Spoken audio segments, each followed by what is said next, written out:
fica naquele feijão com arroz. É pena que você pense que eu sou seu escravo, dizendo que eu sou seu marido e não posso partir. Como as pedras imóveis na praia, eu fico a teu lado, sem saber dos amores que a vida me trouxe, eu não pude viver. Eu perdi o meu medo, meu medo, meu medo da chuva. Pois a chuva voltando pra terra traz coisas do ar. Aprendi o segredo, segredo, segredo da vida. Vendo as pedras que choram sozinhas no mesmo lugar. Eu não posso entender tanta gente aceitando a mentira, e que os sonhos desfazem aquilo que o padre falou. Porque quando eu jurei meu amor, eu traí a mim mesmo. Hoje eu sei que ninguém nesse mundo é feliz tendo amado uma vez, uma vez. Eu bebi o meu medo, meu medo, meu medo da chuva. Pois a chuva voltando pra terra traz coisas do ar. Aprendi o segredo, segredo, segredo da vida. Vendo as pedras que choram sozinhas no mesmo lugar. Vendo as pedras que choram sozinhas no mesmo lugar. Vendo as pedras que sonham sozinhas no mesmo lugar. Ok! Ariel, estamos com você. Tenha fé em Deus, tenha fé na vida. Tente outra vez.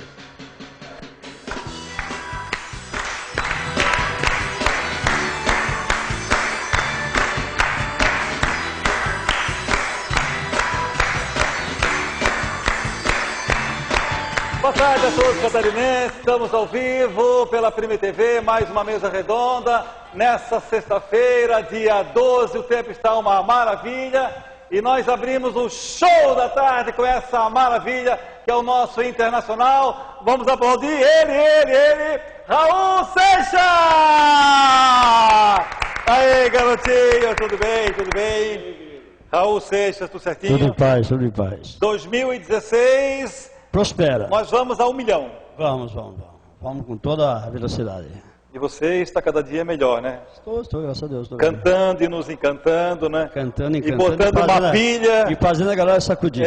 E quem é você mesmo? Raul Seixas. Vamos aplaudir o Raul Seixas!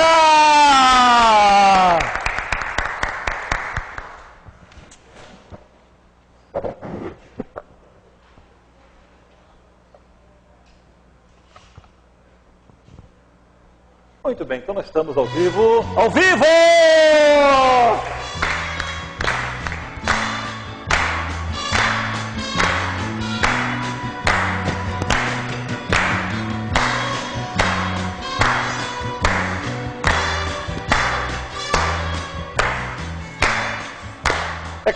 É claro que é sempre um prazer, é sempre um desafio nós termos a sorte de juntarmos, reunirmos um time valoroso de perguntadores e ainda conseguir trazer um empresário famoso, renomado, palestrante, que tem estrada, que tem abertura por todo esse nosso país.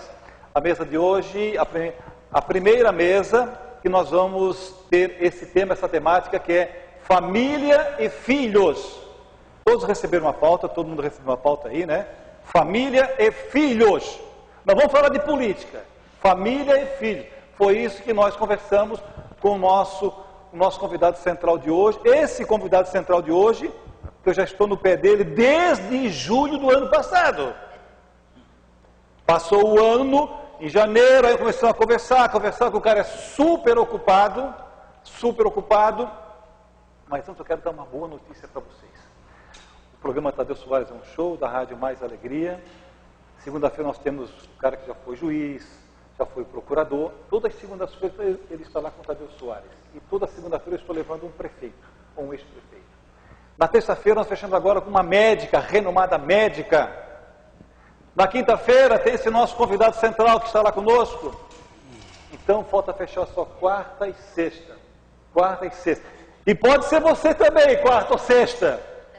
Entendeu? Pode ser você também, pode ser você. E também essa fera também, que uma vez por semana ela vai entrar ao vivo e 3 minutos vai dar um show, porque ela é palestrante renomada. Portanto, a nossa mesa redonda de hoje, o nosso convidado central, vamos aplaudir ele, Dr. Jair! Muito bem, é o show da tarde para todos os catarinenses e esse momento nós também vamos brindar ela, que é uma das apresentadoras mais premiadas do nosso estado, troféus, enfim. Ela também está dando uma de palestrante também. Vamos aplaudir ela, Sandra Pereira Sutil! Tudo bom? É um prazer recebê-los aqui na Premier TV. Depois de uma temporada que estávamos fora, trabalhando, estamos tocando vários projetos. É uma alegria estar com vocês nesse ano 2016, depois do Carnaval, onde todos dizem que o ano começa depois do Carnaval. E vocês aqui sempre com muita alegria, estando aqui ano passado e todos os anos prestigiando Tadeu Soares. É um programa de muita audiência que não pega só aqui em Santa Catarina, mas através do site para o mundo, onde a Premier TV tem como medir, né, os acessos de outros países. Então, fiquem conosco até às 14 horas. O nosso convidado central de hoje, ele é pastor, ele é empreendedor, ele tem a sua empresa e hoje ele estará falando sobre um tema muito importante, que é família. Família é a base de tudo. Então fiquem conosco até às 14 horas e os nossos convidados aqui estão, terão 15 segundos para formular a pergunta e o pastor Jair Pontel 2 minutos para responder. Sem réplica e sem tréplica. Obrigada, Tadeu Soares, pela confiança e fiquem conosco até às 14 horas com Deus. Sempre, sempre, em primeiro lugar. Eu estou sentindo que vocês estão assim ainda, meio desligados. Falta aquela energia, então eu vou convocar essa fera, essa estrela. Vamos aplaudir o pastor Taborda! Boa tarde, Tadeu Soares, amigos da mesa, doutor Jair e você telespectador. Esse programa é um programa muito especial e nós estamos no final de semana. O que você fez durante essa semana que marcou alguém na sua vida? Nós vamos ter na nossa igreja, nesse domingo, o dia de fazer diferença. Quando cada pessoa vai trazer 1 quilo de alimento não perecível para a gente ajudar as pessoas necessitadas. Eu estava pensando numa historinha de um menino que estava na praia. Ele catava as estrelas do mar, que tinham vindo pela maré alta, e estava devolvendo ao mar. Um homem viu aquilo, se aproximou e viu que ele estava catando estrelas do mar e disse: "O que você está fazendo, menino?" "Estou jogando de volta as estrelas do mar para dentro do mar." Ele disse: "Mas isso aqui é uma multidão. É uma bobagem isso que você está fazendo, é uma perda de tempo. Você não vai conseguir salvar umas 10, 15, 20, talvez, isso não vai fazer diferença nenhuma." O menino pegou a estrela do mar que estava na sua mão, olhou para ela, jogou lá para o meio do mar e disse para o cidadão: "Para esta uma eu fiz diferença." Talvez você não possa fazer diferença na vida de muitas pessoas, mas você pode fazer diferença na vida de alguém.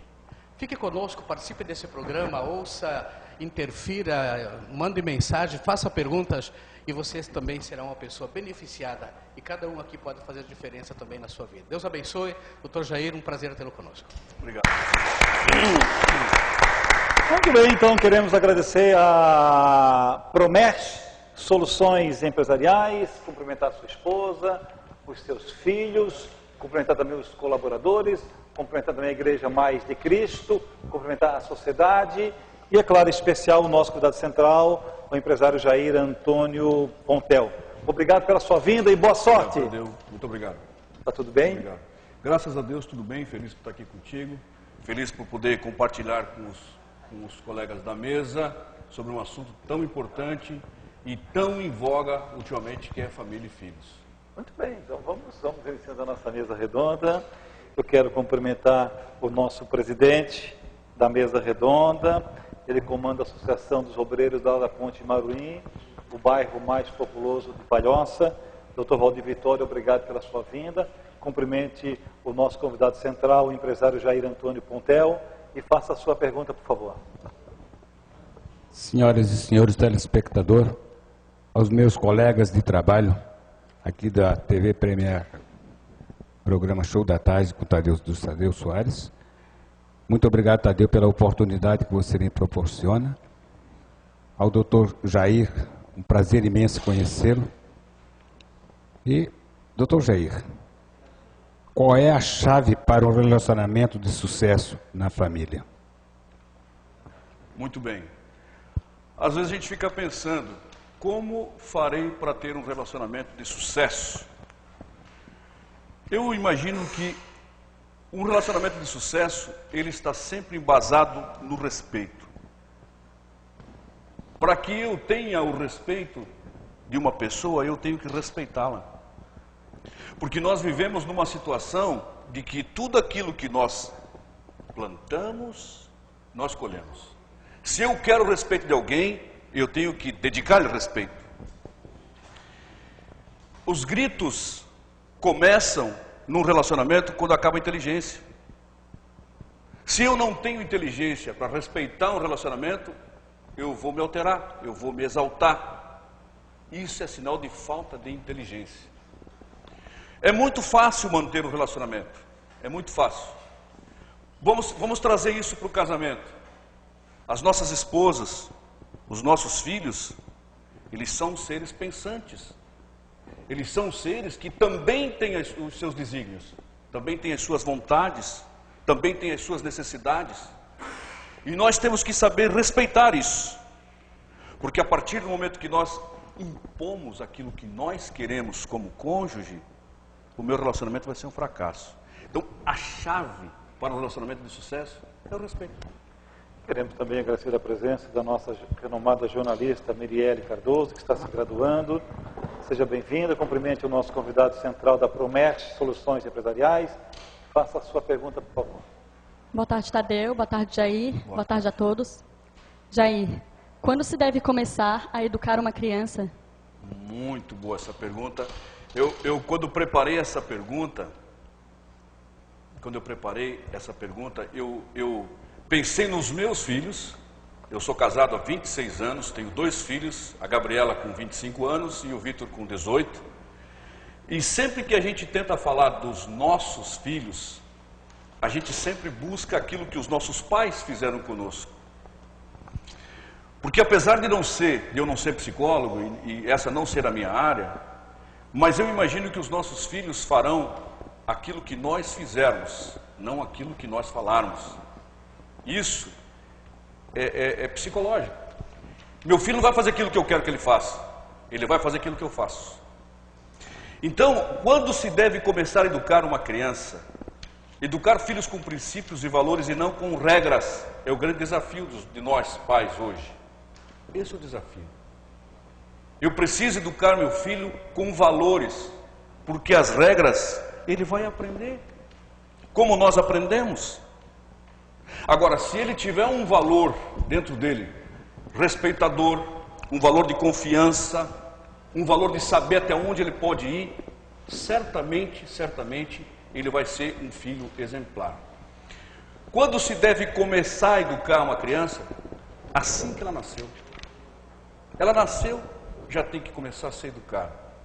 É a hora da troca, é a hora do mamar, é a hora de dormir, é a hora do banho. Tudo isso é a educação que a gente tem que começar com os nossos filhos desde sempre. Não existe uma idade. Qual é a idade que eu devo começar a educar meu filho? A partir do momento que ele nasceu. Ou você acha que eu devo educar meu filho quando ele já tiver com 7 anos? Ou quando tiver com 18. Não, aí a personalidade dele já está formada, você já não tem mais como mexer. Idade certa para educar nossos filhos, primeiro dia de vida. Ok? Queremos também agradecer a presença do nosso renomado jornalista, Ronaldo Lemos. Obrigado pela sua vinda, seja bem-vindo. Cumprimente o empresário Jair Antônio Pontel e faça a sua pergunta, por favor. Obrigado, amigo Tadeu, pela sempre carinhosa deferência, aos amigos de casa, aos amigos da mesa, ao doutor Jair também. Doutor Jair, o sexo, que é algo tão comum, tão simples, biologicamente falando, cientificamente falando, na minha opinião, não deve ser tratado com malícia, com, enfim, qualquer tipo de coisa que deturpe o sentido. Na sua opinião, os pais erram algumas vezes em não falar sobre sexo, sobre drogas com os filhos, e queria que o senhor passasse uma dica aí para os pais com relação a esse assunto, das drogas e do sexo, que não deve ser tratado com malícia, com qualquer tipo de pudor. Obrigado. Veja só, esse é um assunto muito polêmico, porque todos nós temos as nossas escolhas. Eu imagino que o assunto sexo, ele não tem que ser tratado com o nosso filho, com os nossos filhos como um tabu. Aliás, todos nós casamos para termos primeiramente liberdade sexual. Para não ter uma situação promíscua, porque o sexo, ele faz parte de nós. Nós não podemos esconder o nosso sexo de ninguém. Então, o que eu penso? Tem certas coisas que uma criança não tem condições de saber como ela é. Como que eu vou falar de uma relação sexual com meu filho de 5 anos? Como que eu vou chegar para minha filha de 10 e eu vou falar, olha, minha filha, sexo... Não. A gente tem que ter as etapas, nós temos que cumprir as etapas na vida. Evidentemente que esse é um assunto que tem que partir da nossa casa, tem que partir de dentro do nosso lar. Porque se o meu filho, se a minha criança for procurar esse assunto fora de casa, esse assunto vai ser banal, esse assunto vai ser um assunto muito mais dedicado ao prazer sexual daquele momento do que uma coisa agradável para um casamento. Eu sou a favor de nos guardarmos sexualmente para o casamento. Porque as várias experiências sexuais que são pregadas hoje, elas são deficitárias para a educação de uma criança. Ela vai imaginar que isso é só um prazer momentâneo, que eu não preciso ter o respeito com a pessoa com a qual eu resolvi praticar sexo. Isso não é banal. Isso faz parte da formação da família. Educar os nossos filhos sobre esse assunto tão polêmico e tão complicado. Porque hoje o assunto sexo, o assunto sexy, me fugiu o termo agora, ele está muito complicado. As pessoas estão levando isso como se fosse uma brincadeira, muita piada, não tem nada de concreto nessa situação. E isso não é interessante para qualquer sociedade. Principalmente a nossa, que mundialmente ela é vista como a sociedade promíscua, como a sociedade do carnaval, como a sociedade de se mostrar. Isso não é interessante para as nossas crianças. Queremos também agradecer a presença dessa Mega Puff Design, uma das maiores empresas do nosso estado, empresário Dr. Sandro Andrade Maciel, obrigado pela sua vinda. Cumprimente a Promerge Soluções Empresariais e faça a sua pergunta, por favor. Boa tarde a todos os amigos da mesa. Obrigado pela oportunidade novamente, Tadeu. Boa tarde a todos os telespectadores também. Dr. Jair, desculpa. Na grande maioria dos conflitos familiares, muitas vezes não estão relacionados à falta de amadurecimento dos pais e não dos filhos? Muito boa a sua pergunta. Eu penso que sim. É a falta de amadurecimento dos pais. Você fez a pergunta, quais os conflitos que existem entre pais e filhos? Olha, eu imagino que a relação entre pais e filhos, para alguns pais, é uma condição de amizade, essa relação. Para outros pais é uma questão de autoridade. Eu não fico com nenhuma das duas.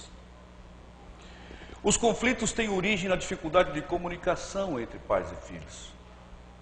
Os filhos procurando liberdade e os pais privando essa liberdade e achando que os filhos atendem mais.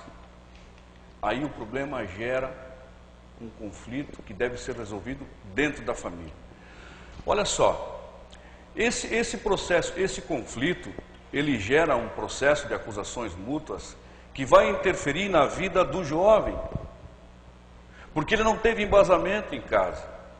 Os pais, pelo trabalho, pela dificuldade de encontrar o seu tempo, os filhos pela necessidade do amor, pela necessidade do carinho, porque nós precisamos dedicar um tempo para eles.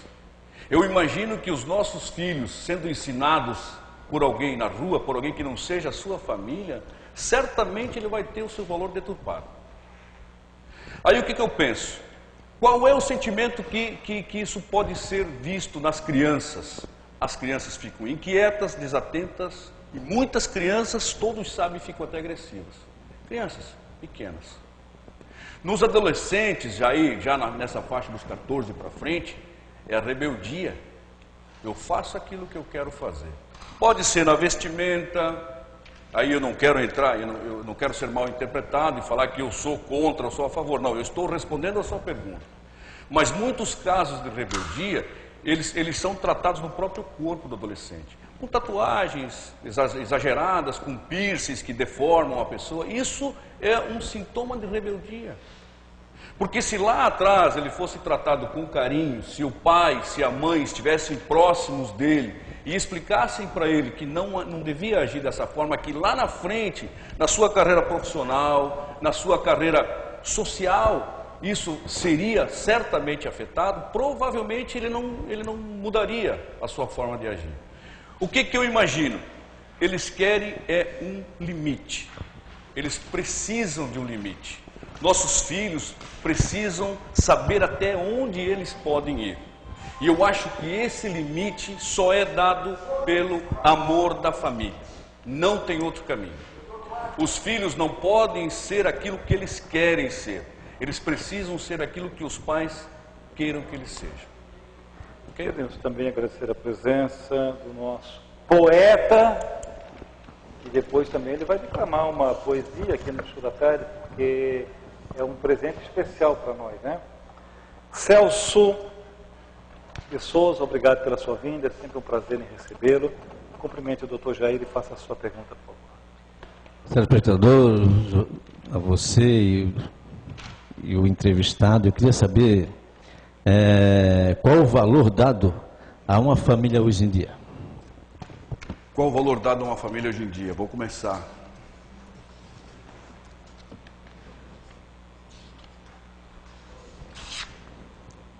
Puxa.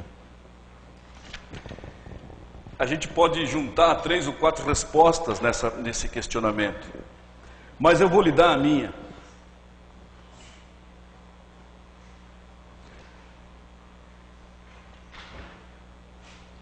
Todos os valores de família hoje estão deturpados.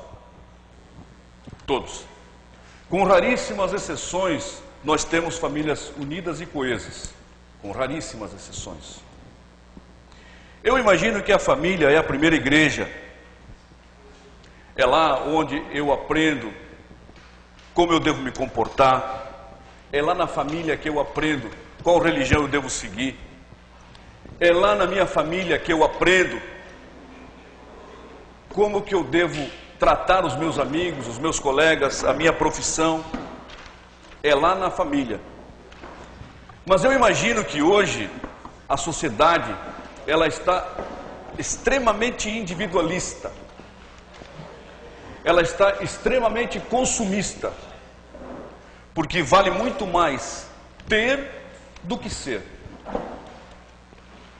Nunca se ouviu falar tanto, pelo menos na história que eu procuro me inteirar, de tantas famílias desestruturadas. Nunca ouvi falar tanto. Hoje, existem muitas famílias com um chefe só. Existem muitos filhos rebeldes, existem muitos casais separados. Está cada vez mais raro você ouvir que os filhos estão dando continuidade à empresa do pai. A gente está cada vez menos tendo notícias de que existem empresas familiares que são tocadas pelos filhos. O patriarca começou e os filhos estão dando continuidade. É muito raro isso. Eu, na minha profissão de contador, posso dizer para vocês que isso está cada dia mais raro. Os filhos não estão mais continuando o trabalho, a empresa que o pai começou lá com muito esforço, com muito sacrifício. Os jovens hoje, eles estão voltados para profissões que rendem mais dinheiro, não que seja mais prazerosa. E eu aprendi lá atrás com meu pai, de que eu devia seguir uma profissão que me fosse salutar, que eu gostasse de fazer, que eu fosse vocacionado, não aquilo que me renderia mais ou menos. Isso, a renda é uma consequência daquilo que eu fizer com o meu amor, com a minha paixão pelo meu trabalho. É aí que eu digo que o valor da família está deturpado. E infelizmente a família vem perdendo sua condição de base humana. A família hoje, ela está mais para vilã do problema das pessoas por puro desinteresse. Eu preciso tocar a minha vida, eu preciso trabalhar, eu preciso resolver os meus problemas, e eu deixo de resolver os problemas que são incutidos na minha família, que às vezes são muitos. Então eu acho que nós estamos trocando os nossos valores por desejos e prazeres. É por isso que hoje a família, ela não tem o valor que deve ser dado a ela. Queremos também agradecer a presença do nosso presidente da CF, Dr. Rogério Correia. É sempre uma honra recebê-lo. Por favor, cumprimente o empresário Jair Antônio Contel e faça a sua pergunta, por favor. Boa tarde, Tadeu. Boa tarde, doutor Jair, companheiros da mesa, telespectadores aí, companheiros que estão acompanhando também pela internet. Antes de fazer a pergunta para o doutor Jair, primeiro parabenizar aqui os trabalhadores em edifício, em especial os zeladores, que era o dia nacional ontem, dia dos zeladores, e por consequência também a gente tem os demais trabalhadores em edifício. Então aqui o nosso abraço e o nosso parabéns a essa categoria que é invisível aos olhos da sociedade, mas que presta um relevante serviço aí para a sociedade. Doutor Jair, diante de muitos problemas sociais aí, tanto dentro como fora da família, acredito que um dos mais graves e sérios seja de muito tempo, e a cada tempo ainda mais grave, a questão das drogas, né?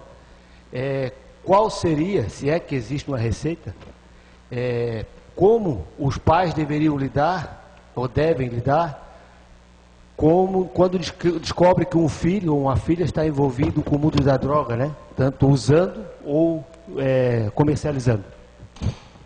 Muito bem.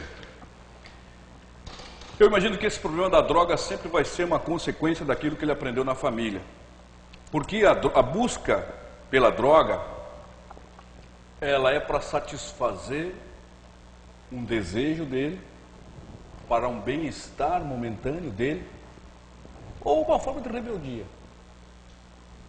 Então eu imagino que, como que os pais devem tratar um filho que eles percebem que usa droga? Primeiro porque certamente vai haver mudança no comportamento dele na família. A família, se prestar atenção no filho, a família, se estiver junto com os filhos, ela vai perceber que alguma coisa com esse filho não está bem. Daí, para se descobrir que está usando droga ou fazendo alguma coisa errada, é um passo. Mas, se você tratar esse assunto com os rigores de um pai revoltado, por causa da situação do filho, eu acho que ele vai agravar a situação. Então, primeiramente, isso não é regra geral, porque existem muitos estudos a respeito desse assunto, existem muitos psicólogos, são N formas da pessoa se envolver com droga, mas eu vou falar aquela da família, que esse é o nosso assunto em voga, família. Como eu devo tratar o meu filho que usa droga? Chamar e conversar. É a primeira coisa que você deve fazer. Filho, qual é o motivo, o que é que te levou a procurar esse subterfúgio? que o primeiro passo, todos nós aqui sabemos o que acontece quando uma pessoa usa droga. Ela vive um estado de euforia. Ela não fica na sua real situação. Então, se ela está procurando uma forma de se autoafirmar através da droga, isso é um problema estrutural, é um problema familiar. O pai deve ser envolvido, a mãe deve ser envolvido, os outros familiares devem ser envolvidos, porque ele está com um problema e esse problema é grave. Se eu tratar desse assunto de uma forma abrupta, eu vou estar agravando a situação dele. Então a melhor forma que tem é colocar à mesa pratos limpos e nós, com o coração aberto como pais, encaminhá-lo para um tratamento, encaminhá-lo para que ele possa se recuperar. Não é fácil. A gente sabe que a recuperação de uma pessoa que usa droga, ela é bem lenta. De 100% dos drogados, 20% se recuperam. Então veja que o problema é grave, 80% não conseguem se libertar disso. Então esse é um assunto que tem que ser tratado em família. Psicólogo pode ajudar, psiquiatra pode ajudar, existe algum tratamento medicamentoso que também pode ajudar, mas eu acho que isso tem que partir de casa.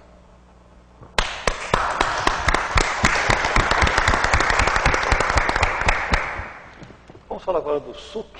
É o nosso suco natural, a fábrica aqui no município de Barreiros, São José, e você encontra o suco nas redes de supermercados do nosso país, e aqui na fábrica você pode adquirir tanto no atacado como no varejo. Suco. A nossa mesa redonda de hoje, nós estamos recebendo o empresário do Jair Antônio Pontel, da Promexe Soluções Empresariais, uma mega empresa, localizada em Capoeira, Florianópolis, e o tema de hoje, família e filhos. Todos já receberam aí um foro de relação para que a gente possa ter um comportamento exemplar na nossa mesa redonda de hoje. O próximo, e já agradecendo, agradecendo a todos vocês que nos ajudaram, que estão nos ajudando a realizar mais uma mesa redonda. Todos os méritos são para vocês, homens e também mulheres. A cada programa tem mais mulheres. Isso é bacana, mulheres firmes. E então queremos agradecer a presença também do nosso historiador da cultura afro. Essa amizade que ele me concedeu tem me dado muitos lucros, dividendos, e é uma honra em recebê-lo. Cumprimente o doutor Jair e faça a sua pergunta, por favor, Joy Passos. Tadeu, muito obrigado pela deferência. Aos amigos da mesa, meu boa tarde. Aos telespectadores e amigos internautas também.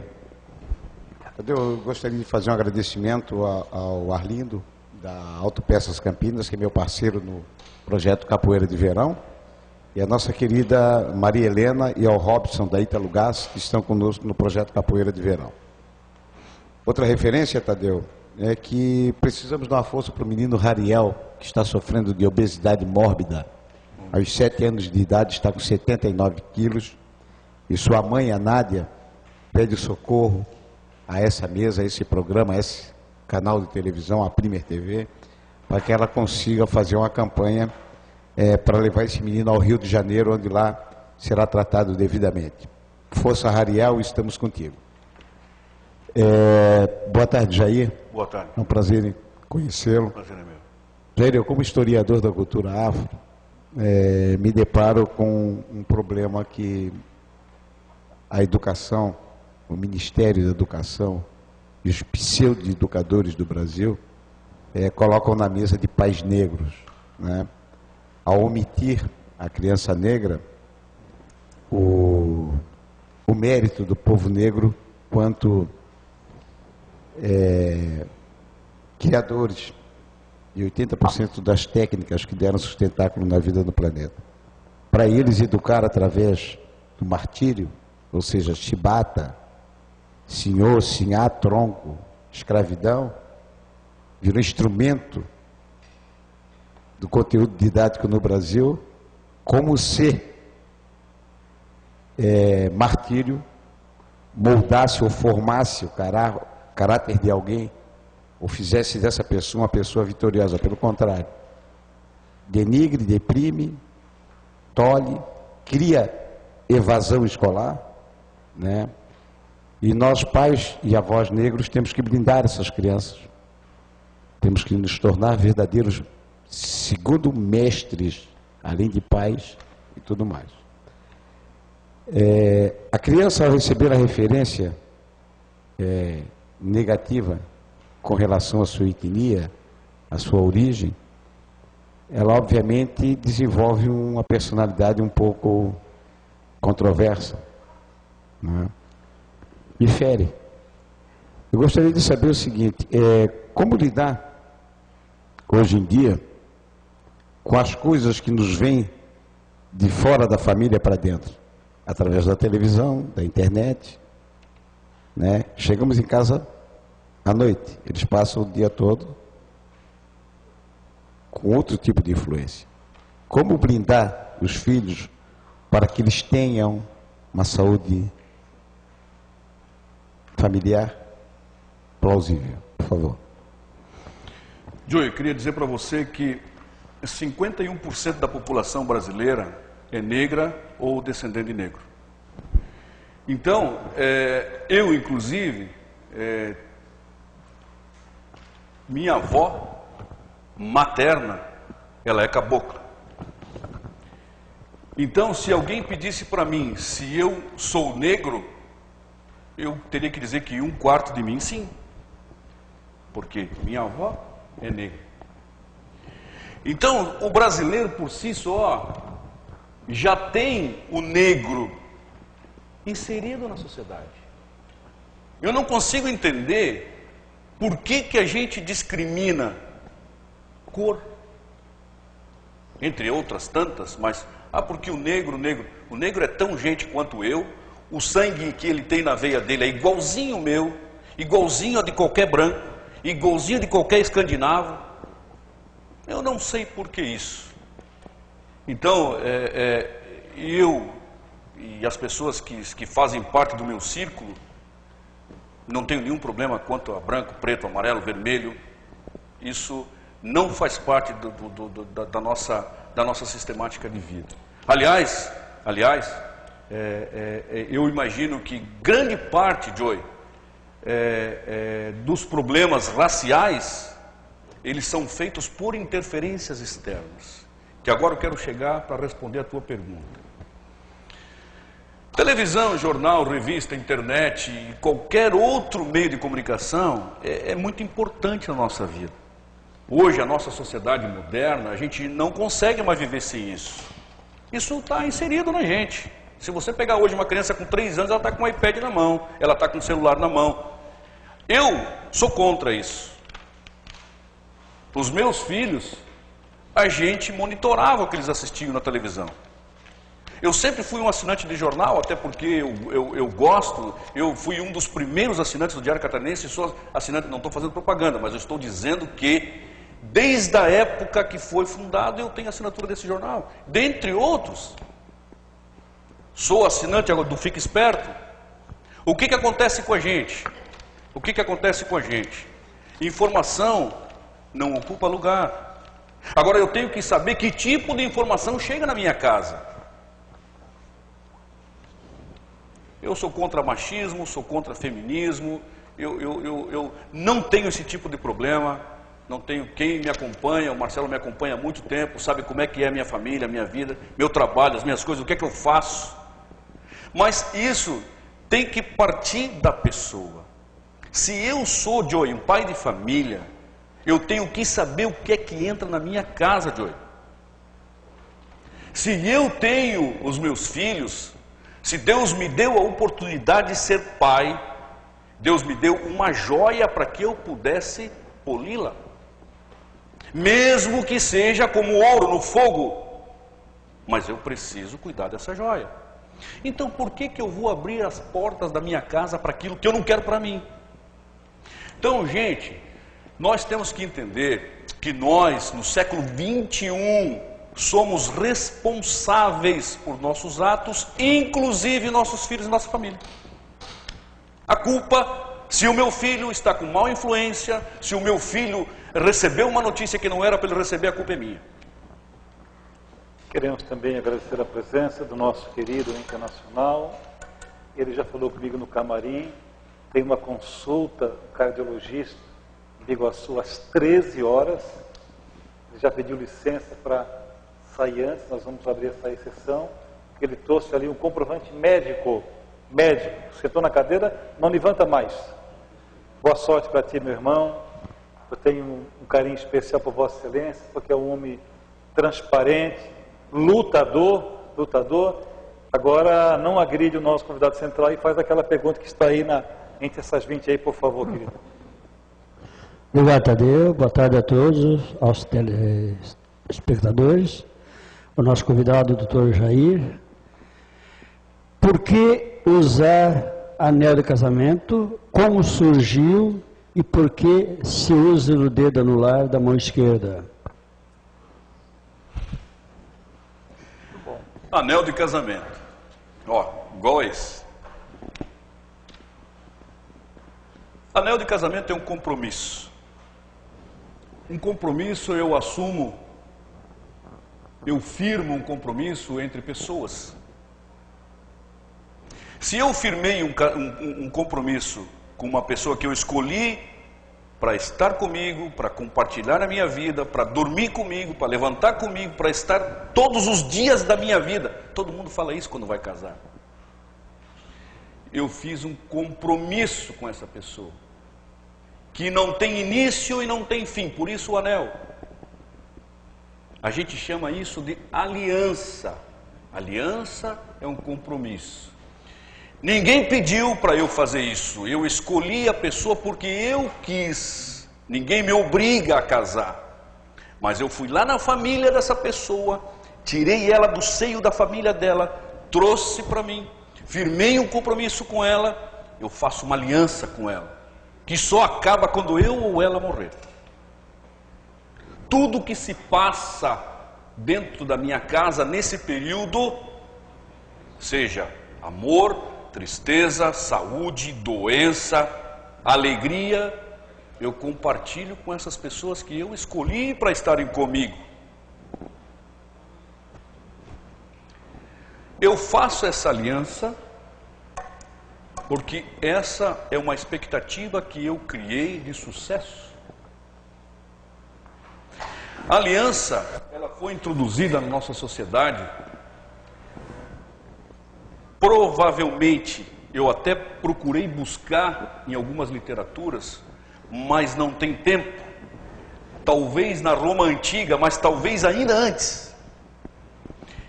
E esse anel só usavam as mulheres, não era um artigo de homem usar. Somente as mulheres usavam lá atrás. E eles começaram a usar, depois do casamento, no dedo anelar da mão esquerda, anular da mão esquerda, porque acreditava-se que esse dedo tinha uma ligação direta com o coração. E a gente trouxe isso até hoje, e é por isso que nós usamos a aliança.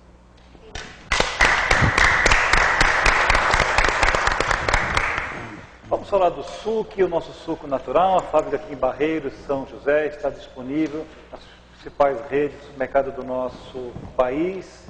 E o nosso convidado central de hoje é o empresário Jair Antônio Pontel, da Promerge Soluções Empresariais. Agora, a próxima perguntadora, essa aí também é estrela da área, né? É tua concorrente aqui, ó. A Rubislit Contábil, a consultora a doutora Ruth Vieira de Jesus. Obrigado pela sua vinda. Cumprimente o teu inimigo e faça a sua pergunta, por favor. Boa tarde, pessoal. Boa tarde, Tadeu, pela oportunidade. Jair Antônio, muito prazer. Pessoal da mesa, os telespectadores. É um prazer estar aqui com tanta gente, né? Hoje está florido, realmente está completo, está muito gostoso. Aproveitando, ainda voltando na questão drogas, com relação à questão anterior, eu faço um outro questionamento, tudo que já foi colocado e muito bem colocado pelo senhor. A questão religiosa de uma forma ampla, né? Qualquer crença que tu tenha que passar para o teu filho, e a gente tem que passar desde a tenridade, que isso é uma herança. Então, assim, o que isso influencia num jovem ir para as drogas?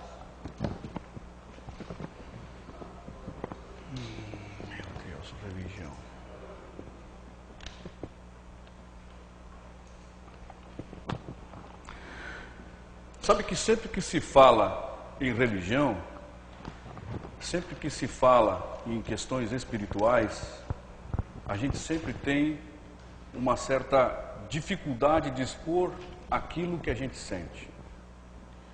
Porque assim como o futebol e assim como outros gostos pessoais, a religião ela entra na nossa vida de uma forma profunda. Eu, Jair Antônio Pontel, eu sou contra qualquer manifestação de religião. Eu sou a favor de Deus e de Jesus Cristo. A religião, ela nos separa, ela não nos achega. Porque eu sou dessa religião e você é daquela, então eu não te gosto. Não. Jesus não falou isso. Jesus disse para que você manifestasse e amasse as pessoas, como Ele amou. Então, eu imagino que a religião ou a educação cristã, ela é importante sim nos nossos filhos, porque ela delimita. A pessoa que é criada num ambiente cristão, ela vai ser diferente de uma pessoa que não é criada num ambiente cristão. Pela própria vivência dela, pela própria forma dela se manifestar. Quando meu pai resolveu trazer Jesus para dentro da nossa casa, eu tinha 3 anos de idade. Então eu posso dizer que eu praticamente nasci num lar cristão. Com os valores diferentes, com a forma de vivência diferente. Meu pai nunca precisou me buscar na balada, meu pai nunca precisou me buscar embriagado. Eu nunca me envolvi em nenhum tipo de problema com os meus amigos, nunca voltei para casa quebrado nem sangrando. Poxa, eu acho isso, só por isso já valeu a pena. Só por isso que eu tenho 2 filhos que não fumam, que não bebem, que não sabem o que é balada, pelo menos não que eu saiba, porque eu monitoro. E eu não sou um pai cruel. O Tadeu teve a oportunidade de conhecer um filho meu, que a gente foi na Mais Alegria outro dia, e ele veio, meu filho moleque, 18 anos. Está com a gente, faz questão de estar com a gente, porque nesse dia eu fui lá visitar você, vou te contar. Fui lá visitar você de picape, que só cabe em 2. E falei para ele, filho, vai de carona com a Gabi, vai para casa. Não, eu vou lá contigo. Ele foi atrás da picapinha, com os espremidos bancos, para estar com a gente. Criado no lar cristão. Sabe o valor da gente estar junto. Entende? Então eu acho que essa é a diferença. Porque o livro que nós temos na nossa cabeceira, ele diz que nós devemos ser regrados. Nós temos que ter regras. Nós não vivemos num mundo sem lei. Nós temos que seguir as leis. E isso é outra providência cristã. Então, se eu trato os meus filhos dentro do cristianismo, eles vão saber quem foi Jesus Cristo. Que foi um homem que distribuiu amor sem pedir nada em troca. Esse é o valor da humanidade que nós precisamos. Queremos também agradecer a presença do nosso especialista, renomado especialista em segurança no trabalho empresarial, Dr. Jurandir. Seja bem-vindo, obrigado pela sua vinda. Cumprimente o empresário Jair e faça a sua pergunta, por favor. Boa tarde, Tadeu. Boa tarde, telespectador. Você de casa, da empresa, enfim, nos assistindo, internauta. Tadeu, é um prazer estar aqui, mas eu vou fugir um pouquinho do assunto família, tendo em vista, como você citou, nossa área de atuação. E também acredito que é do Jair, colega empresário, empreendedor. Parabenizo por ser um empreendedor, por dar trabalho e oportunidade a pessoas. E principalmente nesse sentido, como você vê a necessidade, melhor dizendo, obrigatoriedade das normas de segurança do trabalho para dar condições adequadas de trabalho, saúde, condições positivas de vida, né? Como você vê isso nos teus clientes, a aceitação deles quanto a desenvolver esses programas de prevenção de acidentes, prevenção de doenças do trabalho? Como você vê nos teus clientes e na tua própria empresa? Muito bem. Eu preciso te dizer que eu sou a favor, sim, da prevenção. Porque é muito melhor, já tem o ditado, é muito melhor prevenir do que remediar. Nos meus clientes, a gente toma conta de aproximadamente 300 empresas lá na minha empresa. Então, deixa eu te dizer o seguinte, nos meus clientes, a gente tem um certo entrave. Porque eu não gosto muito de falar sobre esse assunto, porque esse assunto existem autoridades que falam dele. Mas eu vou falar como prestador de serviço. As normas, as regulamentações, não só nessa área de segurança, mas em todas elas são impostas ao empresário de uma forma diferente do que tinha que ser feito. Eu imagino que nós vivemos hoje uma fiscalização punitiva. E eu trabalho há 36 anos na área e posso te dizer o seguinte, a gente tinha que trabalhar com uma fiscalização orientativa. Por quê? É sabido que o empresário brasileiro tem dificuldades para gerir a sua empresa, é sabido. Eu, como contador, posso te dizer que os encargos que recaem sobre um empresário são muitos. O Brasil, o fisco brasileiro, ele é muito centralizador, ele quer saber tudo. Então, tudo que entra para um empresário, para que ele possa desenvolver, ele não tem um tempo de informação, ele não tem um tempo para que ele possa adquirir os equipamentos, para que ele possa contratar uma empresa para que faça isso para os funcionários dele. Eu, dentro da minha empresa, dentro daquilo que é possível, eu faço para os meus funcionários e digo para eles, arrumo os equipamentos, coloco o equipamento nos computadores deles, procuro comprar cadeiras confortáveis, procuro colocar mesas compatíveis. Mas eu sei que nem sempre isso é possível a 100% das empresas. Então, se o fisco tivesse como, ao invés de chegar na empresa, eu estou punindo você com tantos R$1.000 porque você não está usando o EPI, puxa, explica para ele, eu vou te dar uma linha de crédito para você comprar o EPI para os teus funcionários. Não, é essa a situação que eu vejo que os nossos funcionários, os nossos empresários, de fato eles estão mal orientados. Não sou contra, sou a favor. Queremos também agradecer. Queremos também agradecer a presença dessa que foi a revelação do ano de 2015. Nos proporcionou alegria, ele aceitou o desafio para abrir o programa nas terças e nas sextas encerrar o programa. Obrigado, pastor Taborda, por esse presente. Cumprimente o pastor Jair, o empresário Jair, e faça a sua pergunta, por favor. Obrigado, amigos. Boa tarde, doutor Jair. Tem vários assuntos que às vezes são relacionados a filhos e às vezes é difícil selecionar o que perguntar. Mas na realidade nós temos também um problema que os pais hoje trabalham, o pai e a mãe trabalham. Como você pode criar uma estrutura funcional para que os filhos recebam uma educação adequada, uma formação adequada desde a sua infância para depois enfrentar uma juventude, né, com os problemas que a nossa sociedade tem?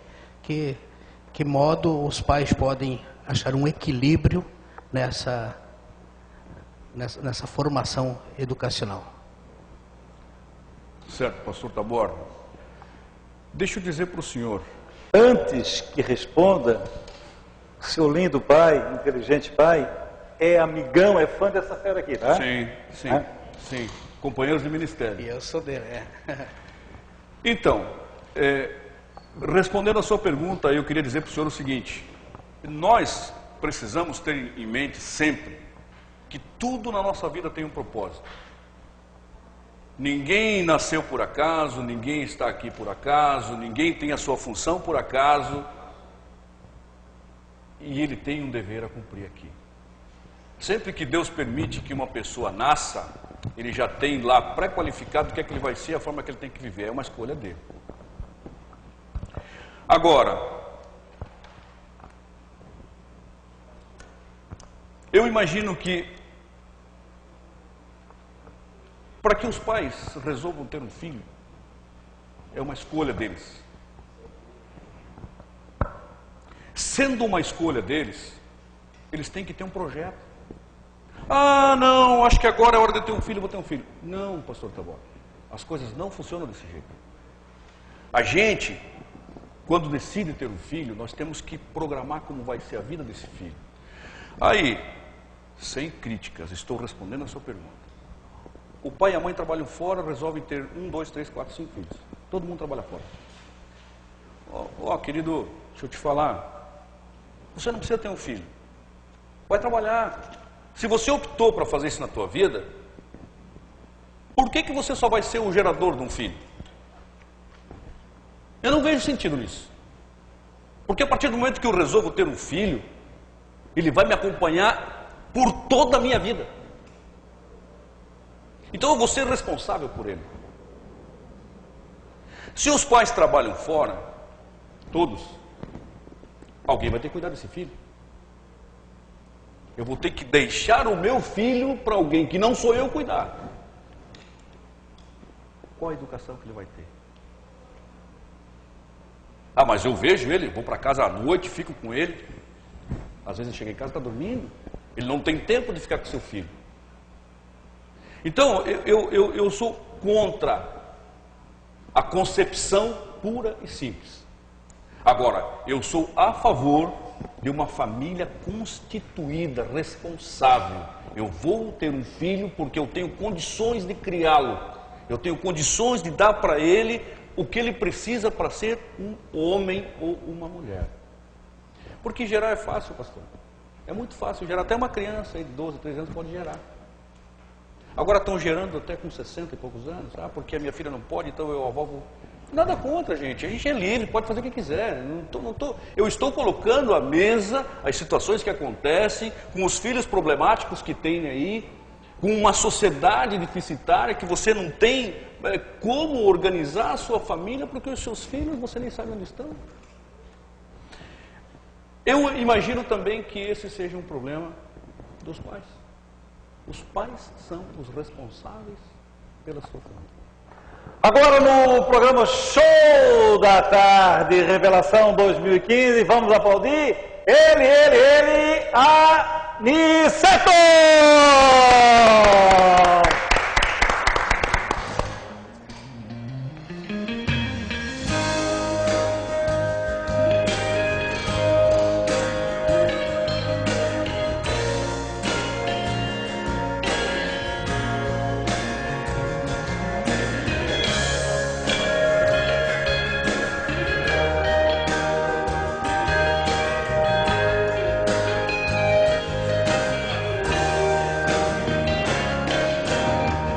As portas vão se abrir e você vai passar. Esse deserto chega ao fim, irmão, já pode prosseguir. Agora é só cantar vitória, vitória. As portas vão se abrir e você vai passar. Esse deserto chega ao fim, irmão, já pode prosseguir. Agora é só cantar vitória. Pra que ficar pensando em desistir? Siga em frente até o fim. Não pare na caminhada. Você não foi esquecido. Neste vale Deus é contigo. Ele te sustenta e te guarda. Quem te ver assim já sente o amargo da derrota. Pra você não tem mais jeito, fechou-se as portas e você se encontra outra vez prostrado aí no chão. Boa, né? Se levante, Essa não é a posição de um escolhido. O desânimo outra vez roubou seu brilho e você não sabe mais nem o que fazer.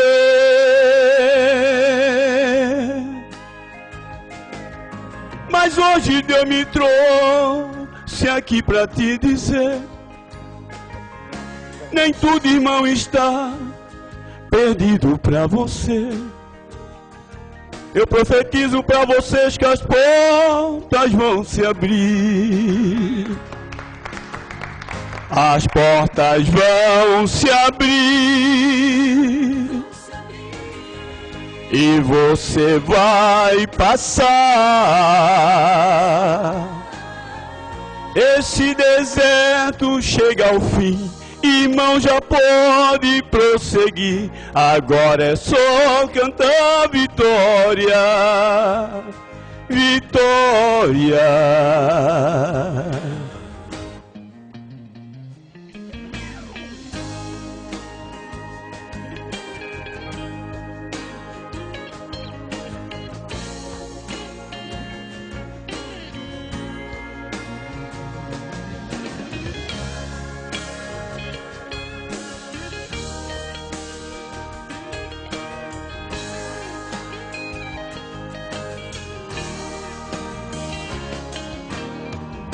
As portas vão se abrir.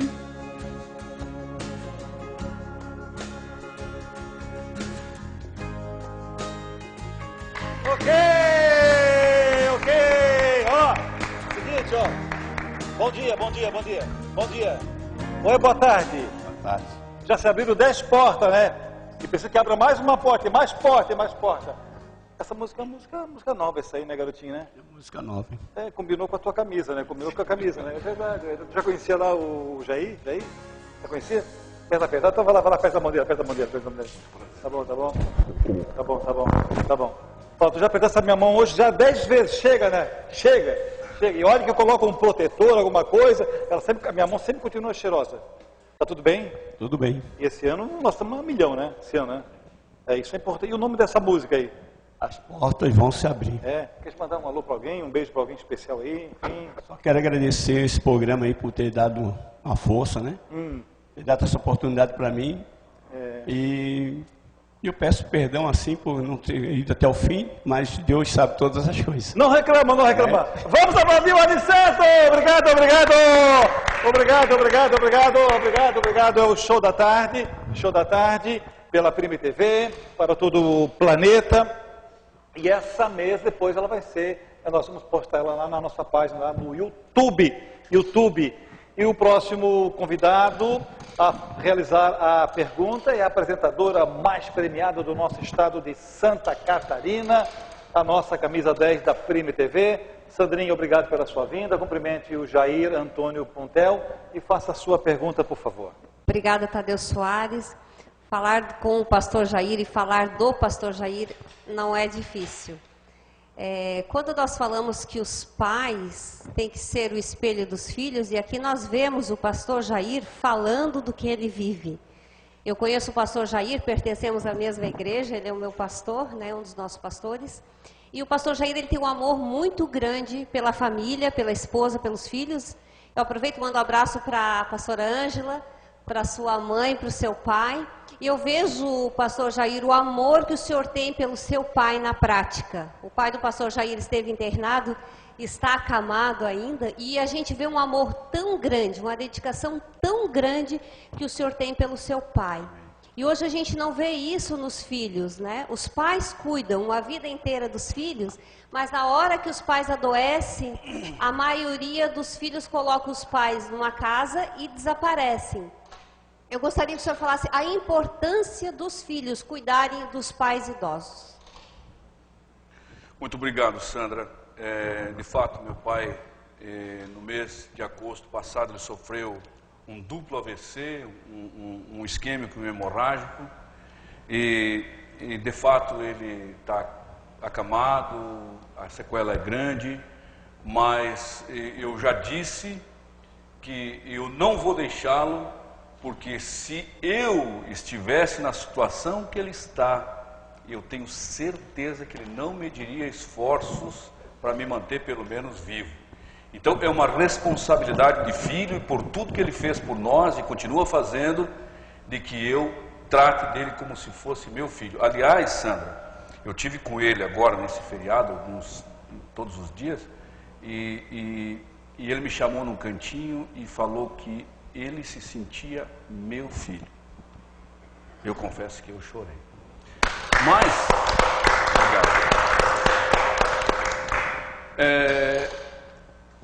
Mas eu penso que os pais, eles preparam os filhos para cuidar. Porque o meu pai, eu estava com um resfriado, com dor de cabeça, ele saía da casa dele com um ramalhetezinho de chazinho e um comprimido, ia lá na minha casa fazer o chazinho, me dar o comprimido e orar por mim. Então veja que ele preparou isso tudo. E isso não, é claro que a gente tem no nosso coração de que nós temos que cuidar dos nossos pais sempre, porque eles sempre vão ser os nossos bebês, sempre. Veja, minha avó, que eu falei dela há pouco aqui para o Joey, ela era bem simples. E ela dizia assim, ela teve 16 filhos. E ela dizia para a gente assim, um pai cuida de 100 filhos. 100 filhos não conseguem tomar conta de um pai. Veja a analogia. E ela tem razão. Ela tem razão. Porque nessas andanças de hospital e casa de repouso que a gente está vivendo agora, a gente vê tanta gente sozinha. Tanta gente que precisa de um abraço, não precisa nem pagar nada. E a gente não está falando de recurso. Abraçar pai, mãe, olha que bom que você está aqui. A gente vai, poucas pessoas acompanham os pais idosos. Então eu acho que, é claro que tem que ter a personalidade do filho, tem que ter a consciência do filho. O filho tem que saber que ele só está ali porque alguém limpou a bunda dele, porque alguém deu mamar para ele, porque alguém ensinou ele a comer, porque alguém ensinou ele a tomar banho, porque ele está ali por causa de alguém. E que provavelmente sejam seus pais. Agora, se eles estão na situação da necessidade, você vai virar as costas para os seus pais? Filho, na minha Bíblia está escrito o seguinte: honre seu pai e sua mãe, para que se prolonguem os teus dias sobre a face da terra. Então, o que eu tiro de lição com isso? Os pais, agora, são nossa responsabilidade. Não é responsabilidade do governo, não é responsabilidade do vizinho, não é responsabilidade dos assistentes sociais. Os pais são sua responsabilidade. Queremos também agradecer a presença dessa empresária, doutora Liede Antonini. Seja bem-vinda, prazer em recebê-la. Já sentou aqui também nessa poltrona. Cumprimente o pastor Jair, o empresário Jair, e faça a sua pergunta, por favor. Boa tarde a todos, obrigado pela presença. Juntando tudo que já foi dito aqui, a grande dificuldade sempre é contrapor o que a gente quer com o que o mundo nos traz, né? Independente do interesse. O mundo é vingativo, o mundo é consumista, o mundo é mau, né? Assim, é cruel. O mundo, a sociedade deseja às vezes que você não dê certo, né? E aí nós estamos, os filhos e os pais. E a gente, como pai, vive nisso, é um pouco disso, e tenta não ser isso, né? Queira ou não, cada um de nós tem nosso lado bom, nosso lado ruim, porque a gente veio disso também. Mesmo sendo cristão, mesmo tendo toda uma tentativa, um esforço genuíno de buscar o melhor para a gente, numa filosofia que seja a que eu acredito do amor incondicional, que é o que tu disse, né?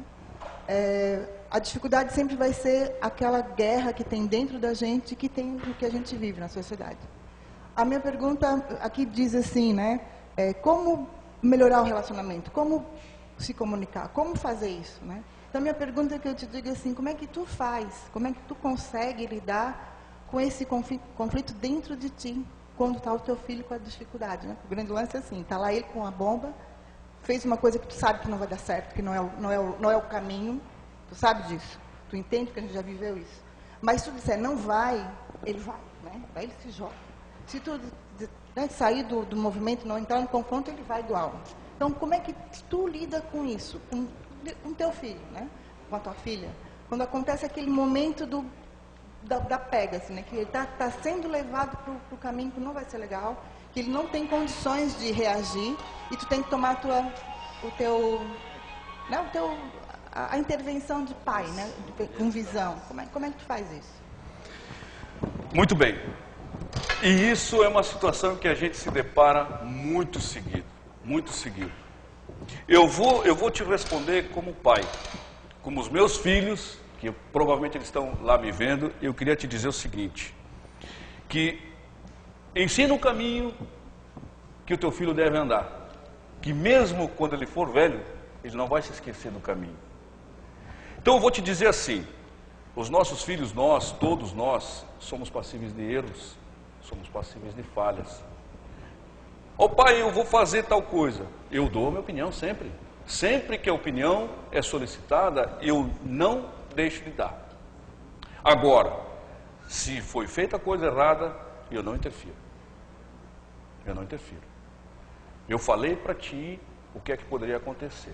Porque eu, na situação de pai, eu já passei, ou já soube de alguém que passou por isso, tá, filho? Então é o seguinte, se você quiser, Deus deu essa vida para você, então quem tem que tomar conta dela é tu. Mas não faça. Mas eu acho que eu vou fazer, pai, porque eu preciso fazer. Então tá bom, fez, deu errado. Pai, nesse momento não sou teu pai, querido. Infelizmente, você sabia que você estava agindo errado. Então eu, em outras palavras, eu deixo que ele assuma a responsabilidade pela coisa errada que ele fez. Porque eu não estou abandonando o meu filho. Eu estou fortificando ele para as próximas. Eu não posso assumir o erro dele. Não fui eu que fiz o erro. Então, o que a gente tem que fazer? Orientar. E se ele quiser fazer?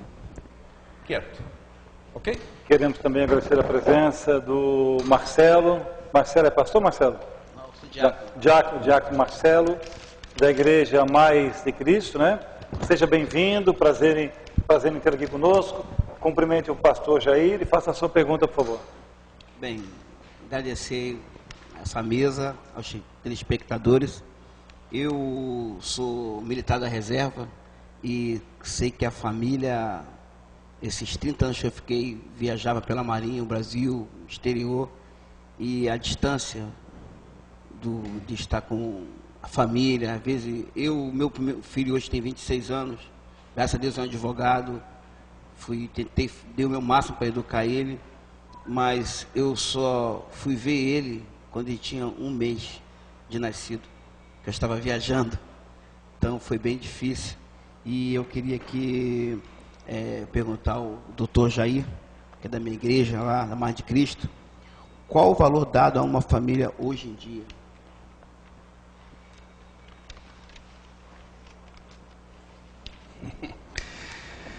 Eu acho até que eu já fiz um comentário sobre essa pergunta. Hoje, a questão familiar é uma questão complicada, porque família, ela está muito deturpada. Gente, é só você abrir o jornal, é só você... Eu me privo disso. Eu tenho asco, ojeriza, mas assista uma novela para você ver o que é deturpação de família. Tudo é ensinado para que a família não exista. Todos são traídos, todos têm interesse por todos, os filhos viram num pandemônio. A importância da família, olha, veja só o Marcelo, ele viajava, não tinha tempo para ficar com a família, mas a esposa estava sempre lá. A esposa não trabalhava fora, a esposa cuidava dos filhos. Aí que eu pego esse gancho e já complemento com a resposta que eu dei a uma pergunta do pastor antes. Se ambos trabalham fora, que filho vai ser? Quem vai criar meu filho? Na minha concepção de chefe de família. Então, hoje a situação familiar, ela tem que ser revista. Eu imagino que nós, que conhecemos um pouco de família, a gente que insere a família sempre naquilo que a gente faz, que a gente não se distancia da nossa família, a gente tinha que usar programas como esse, Coração, como tem o Tadeu, para que a gente pudesse dizer, gente, a família é a base de tudo. Filhos saudáveis vão sair de famílias saudáveis, bons profissionais vão sair de famílias saudáveis. Porque se eu não tenho família, qual é o exemplo que eu tenho? Do meu amigo, pois é, eu conheci um amigo esse final de semana, acho que eu vou fazer o que ele faz. E a tua família? O exemplo tem que partir da nossa família. O exemplo tem que se perpetuar dentro daquilo que Deus criou, família. Queremos também agradecer a presença do nosso renomado cantor, compositor, Rogério Blum. É sempre um prazer em recebê-lo. A sua presença nos faz bem. Peço que cumprimente o empresário Jair da Promesh Soluções Empresariais e faça a sua linda pergunta, por favor. Boa tarde, Tadeu Soares. Boa tarde, amigos da mesa. Mais uma vez queria agradecer ao jornal O Correio Lagiano e também o jornal O Momento. Na minha viagem a Lages, a toda a região serrana, saíram 2 grandes reportagens. Isso nos ajuda muito. O reconhecimento dessas pessoas. Jair Antônio. Eu conheço a família no Rio de Janeiro, Puntel. O senhor é Pontel. Mas é o seguinte, nós temos muita coisa em comum a partir do momento que nós aprendemos a cuidar e a ser um pouco firme com os filhos. Até dizer, você errou, está errado. Você fez errado, eu não te ensinei assim. O caminho é você. Mas isso nós temos essa tendência de cuidar dos nossos pais, porque nós tivemos essa educação, tivemos um pai amoroso, uma mãe amorosa. E honrar pai e mãe é uma coisa linda. É como honrar amigos. Nós perdemos muitos amigos hoje. Por quê? Porque ele melhorou na vida. Você perde porque ele quer estar no outro lugar e você passa a não fazer parte, porque ele tem um status maior. Você vê só como é que nós estamos. Só que essas pessoas, a cada dia, eu digo no meio artístico, 10 anos fazendo novelas, na época na TV Globo, que eram novelas mais consistentes naquele tempo, eu conheço grandes artistas da música que faleceram, foram embora e 6 meses depois ninguém fala mais, porque não deixaram amigos, não deixaram rastro. A Mangueira ganhou, graças a Deus, no Rio de Janeiro, falando de música, falando da Maria Bethânia. Nós temos de tirar o chapéu para uma cantora que canta a música brasileira. O próprio Zezé de Camargo e Luciano também foram homenageados. É a nossa música sendo homenageada e nós ficamos felizes com isso. Mas como já falou tanto de criança, de filho, de pai, de mãe, eu queria saber por que há tantos divórcios hoje, na sua opinião, por favor. Ok. Sobre o assunto divórcio, existem vários estudos, vários. Se a gente for buscar isso em literatura, você vai ver que cada psicólogo, cada segmento, ele traz um fato novo. Então, sempre que se fala em divórcio, a gente tem que escolher o genérico, porque as causas são várias, são muitas causas. E é difícil a gente tirar um estudo concreto. Olha, aqui em Florianópolis, aqui na região da Grande Florianópolis, os divórcios, eles acontecem por esse e por aquele motivo. Mas eu escolhi 7 principais causas de divórcio. Se você me permite, eu vou citar uma a uma. A primeira causa de divórcio, que ela é responsável por 35% de todos os divórcios, infidelidade. Essa é a principal causa de divórcio. Ela atinge um percentual, a infidelidade atinge um percentual bem maior quando você está casado. Do total de casamentos é 35%, mas a infidelidade atinge mais de 70% dos casamentos. Olha que loucura! A concepção que nós temos de casamento. O brasileiro fica em média 15 anos casado, o brasileiro. O censo do IBGE de 2011 levantou que os casamentos estão acontecendo cada vez mais tarde. As pessoas estão se casando cada vez mais tarde e estão se divorciando cada vez mais cedo. 2011, está aí, ó. Quanto tempo demora um casamento até que aconteça o divórcio?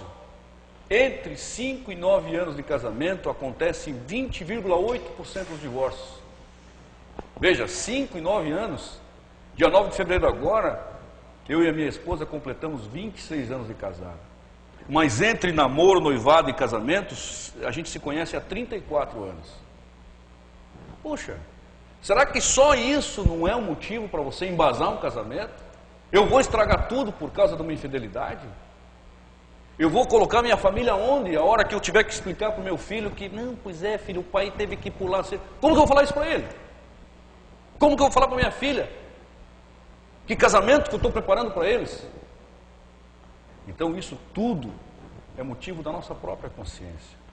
Primeiro, infidelidade com 35%. Segundo problema de divórcios, com 33%. Dinheiro. Finanças. Contas que não conseguem pagar. Falta de dinheiro para as despesas da casa. Querer comprar e não poder comprar. Eu quero fazer uma viagem, não posso. Eu quero pagar, dar um presente e não posso. 33% dos problemas com o divórcio é por conta de dinheiro. Terceiro problema, falha na comunicação do casal. Uma comunicação aberta e honesta sempre vai levar a um casamento saudável. Se eu falar para minha esposa, querida, eu sou duro, eu não tenho dinheiro, você quer casar comigo assim mesmo? Ah, eu quero porque eu quero começar a vida contigo. Eu comecei assim com minha esposa. Quando nos casamos, nós levamos o nosso roupeiro, nós levamos o nosso roupeiro de solteiro para o nosso apartamentinho de um quartinho que a gente alugou aqui no Estreito. Nós casamos, não tinha nem cama, Tadeu. A gente dormia no colchão, porque não tinha dinheiro para comprar uma cama. Nós nos casamos com comunhão universal de bens, porque eu não tinha nada, nem ela. Eu falei, não, a gente vai fazer, por quê? Para que a gente faça o que tem que ser feito. Eu trabalhei muitos anos num cartório lá na cidade onde eu nasci, Xanxerê, aqui no oeste do estado. E a cartorária, quando soube que a gente ia casar, ela falou assim, você ainda está disposto a se casar? Estou, então eu vou te dar a certidão para que vocês possam casar com comunhão universal de bens. Eu aceitei de bom grado, muito bem, pode trazer. Hoje a gente tem uma vida saudável porque dinheiro não nos move. Isso não é o que interessa para a gente. Continuando, falha de comunicação. Maus tratos é a quarta. Maltratar física, emocional, psicologicamente, cônjuges, os filhos, os familiares, tudo isso, aí entra a sogra, o cunhado, aquelas piadas que a gente sabe, isso é maltratar. Isso é motivo de divórcio, sabia? Que a gente pensa que não, mas tem pessoas que não levam para o lado da brincadeira. Eles levam como se fossem ofensas, ok? Quinto, vícios, substâncias nocivas, drogas, álcool, fumo ou atividades prejudiciais. Por exemplo, jogos de azar, carteado, dominó, excesso de futebol. Internet tem sido causas muito seguidas de divórcio, que os cônjuges passam a madrugada inteira na internet, vendo não sei o quê. Academia, tem muitas pessoas que se dedicam tanto à academia, para culto ao corpo, que eles esquecem do cônjuge e acabam em divórcio. Ontem mesmo eu estava vendo uma reportagem, até falei para minha esposa, a moça com 36 anos, pesava 140 quilos, teve o primeiro filho, e aí resolveu ir para a academia para ficar em forma. De fato ela ficou em forma, está lá a foto dela gordinha e a foto dela depois, ela ficou magnífica, perdeu o casamento. Porque aí, agora eu sou gostosa, então não posso mais ficar casada. Essa é a intenção, mas essa é a intenção. Culto ao corpo. Isso é uma forma de vício, acaba em divórcio. Sexto, expectativas não cumpridas, as mentiras. As mentiras no casamento, não, porque eu sou o cara, eu tenho isso, eu tenho... Desculpe, eu tenho isso, eu tenho aquilo. Casa, o cônjuge vê que não tem nada disso, divorcia. Não tratar o casamento com sinceridade. A pessoa que você escolhe, eu não estou falando só como homem, mas as mulheres também me entendam que vocês também podem escolher alguém, vocês têm também esse direito. Mentiu, acabou em divórcio. Se isso não tiver pautado na sinceridade, como que você vai manter? Último, tempo e distância, Marcelo. Passar longos períodos fora de casa causa um estresse adicional sobre o casamento. É motivo de divórcio, porque o cônjuge do Marcelo entendeu que ela casou, ele já era marinheiro, já viajava, mas tem muitos cônjuges que não entendem. A pessoa precisa viajar, fica 30, 40, 50, acontece muito com caminhoneiros, fora de casa, acaba em divórcio, porque o cônjuge não entendeu a profissão do marido, pensou que o casamento ia mudar, e casamento não muda ninguém, pelo contrário, o casamento só evidencia o que se é. Acabou em divórcio. Então, são 7 principais causas de divórcio que a gente comentando aqui um a um, a gente vê que é possível a gente gerenciar isso para que não aconteça divórcio, para que não aconteça um problema com os filhos, para que a família não fique dilapidada, para que o patrimônio que se adquiriu durante o casamento não dilapide, porque cada vez que há um divórcio, quer dizer para vocês que 50% que se tem se divide, tá?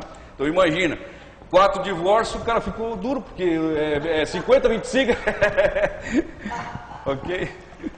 Queremos também agradecer a presença desse renomado jurista, criminalista, mas na sua banca lá, eles atuam em todos os setores.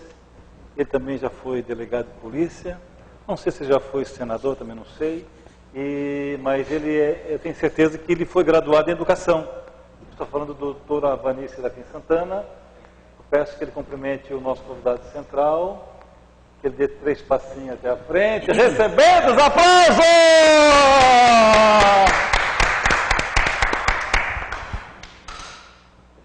Boa tarde, Tadeu. Muito obrigado pelo convite. Estamos mais uma vez aqui, sexta-feira, cumprindo a nossa obrigação, que já se trata de obrigação já de participarmos aqui, e de participarmos muito mais aprendendo, e posso lhe dizer, doutor Pontel, que aprendi muito com o senhor, e o senhor está tocando num assunto que realmente é palpitante nessa sociedade. Mas vou cumprimentar os meus colegas aqui essa família do Show da Tarde, que a gente se reúne também às quartas, aliás, às sextas e terças-feiras. Eu no dia que posso participar, às terças também estou, mas é um prazer estar com os senhores telespectadores. E o tema é realmente palpitante. Família, educação. É o que esse país precisa.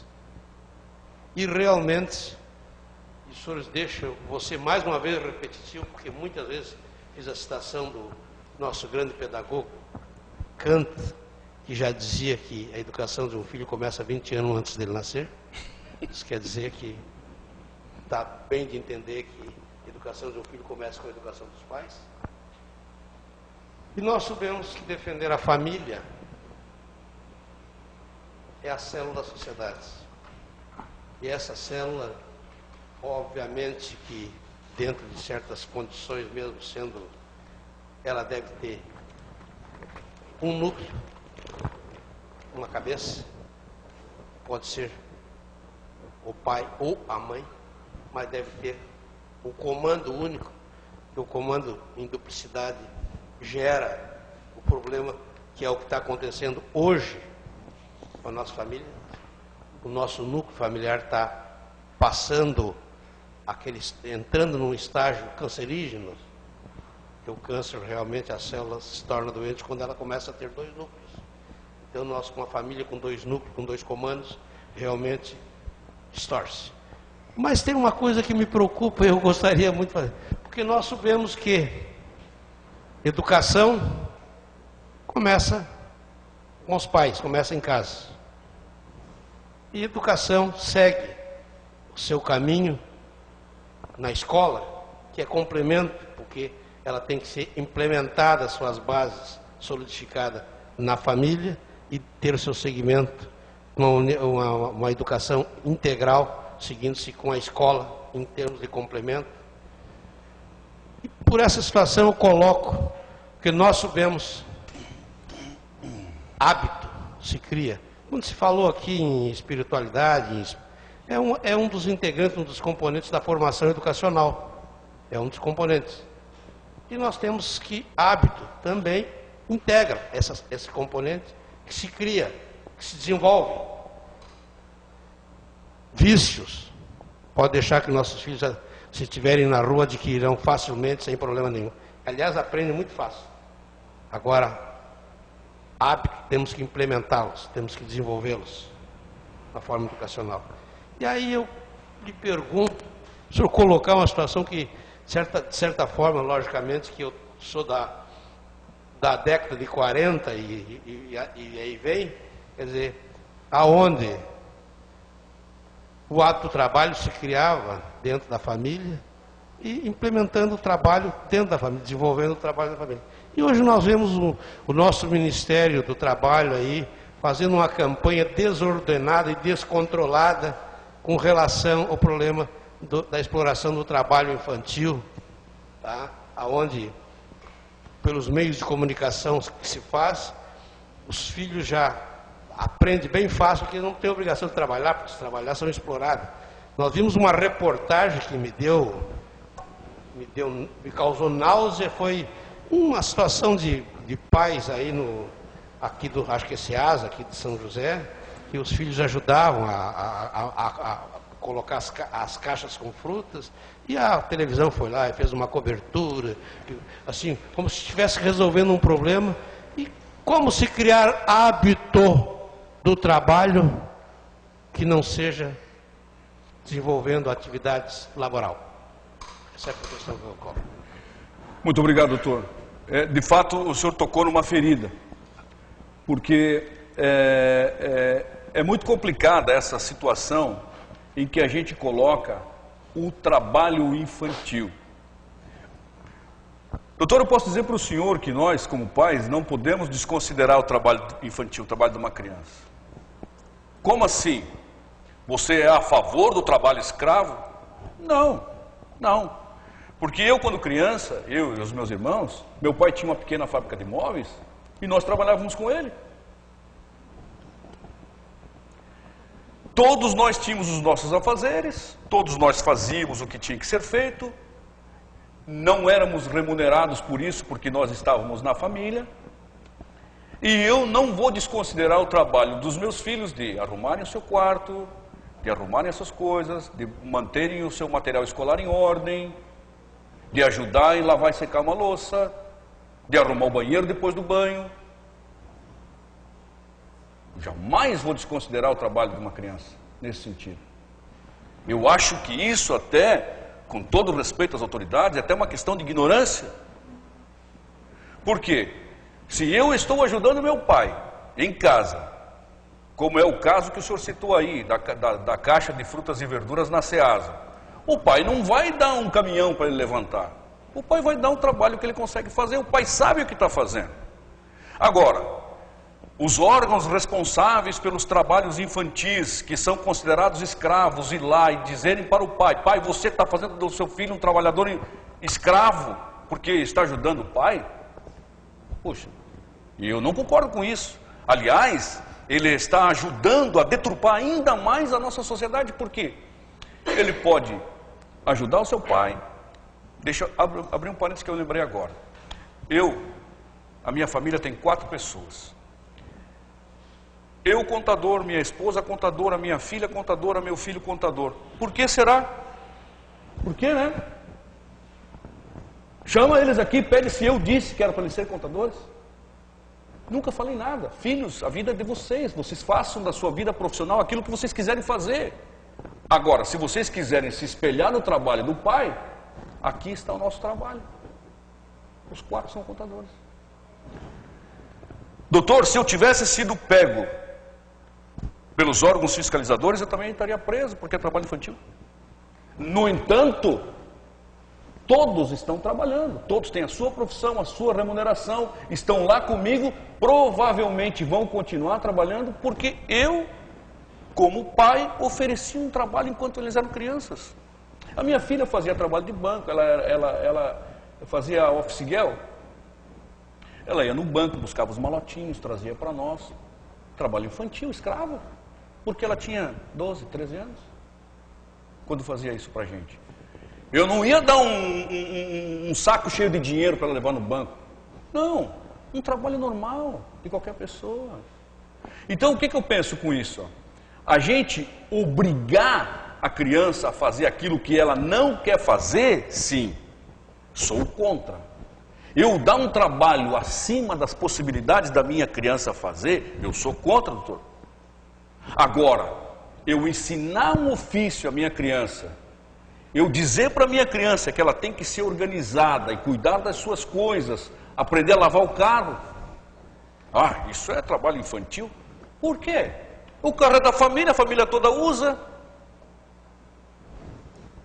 Se a minha criança está me ajudando a fazer os afazeres domésticos que seja, ou lá na roça, que isso é muito comum da onde a gente veio, a família volumosa, normalmente a família grande, porque precisava de mão de obra, então a família era bem volumosa.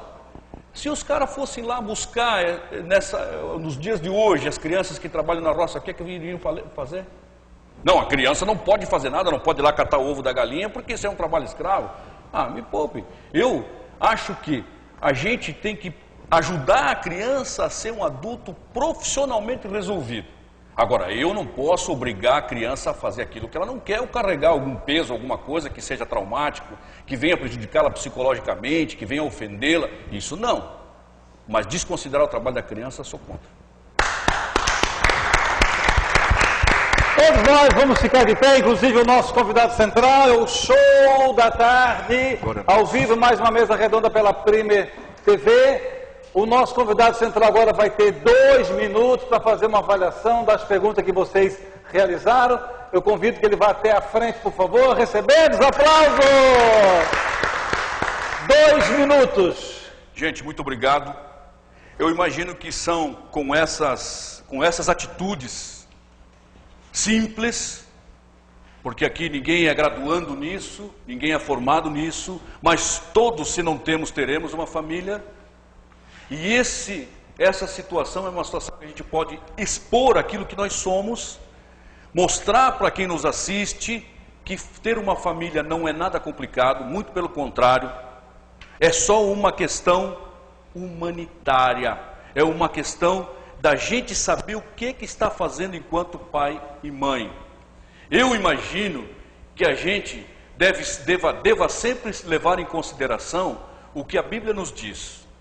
A família é a primeira igreja. É lá que nós aprendemos os primeiros passos de como seremos gente. Então eu quero agradecer vocês. Tadeu, eu quero sempre me colocar à disposição. Sempre que você precisar de mim, cá estarei. Muito obrigado, os que nos ouviram. Continue lá. Mais um pouquinho na frente, mais um pouquinho. Aí tá bom, já é demais. Agora o nosso convidado central vai receber o carinho dos nossos perguntadores. Por favor, lá cumprimentar o nosso convidado central. Aí, ok. Obrigado, meu querido. Pode soltar a música lá, maestro. Obrigado, meu querido. Deus te abençoe, tá? Meu irmão, obrigado. Ô, minha irmã, muito obrigado pelo carinho. Deus te abençoe. Querido, obrigado, tá? Obrigado, queridão, obrigado. Deus te abençoe. Meu pastor, Deus te abençoe, querido. Obrigado por me ouvir, tá? Querida, muito obrigado. Obrigado, prazer. Queridão, capricha. Ô, querida. Obrigado, querido, obrigado pelo sucesso, tá? Você, meu amigo, obrigado, querido. Colega, obrigado, prazer, viu? Amigo de tantos caminhos e tantas Agora, seguinte, agora que seguinte, não se mexa, fica estático, não se mexa. Quem quer sair da fotografia? Não, fica aí, calma. Quem quer sair da fotografia? Quem? Fazer um sim bacana. A doutora Ruth, aí, ó, ali, ó.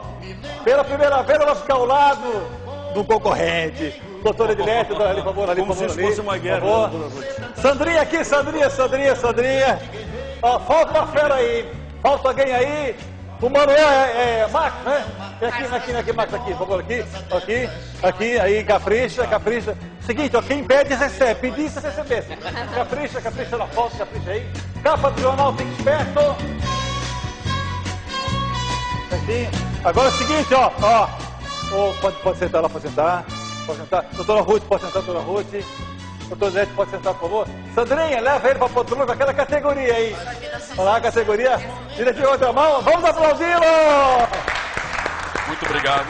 Muito bem, é o Show da Tarde, ao vivo, para todos os catarinenses, todos os catarinenses.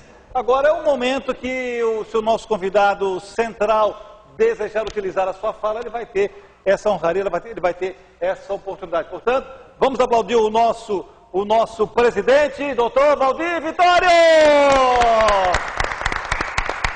Obrigado, Tadeu, por essa oportunidade.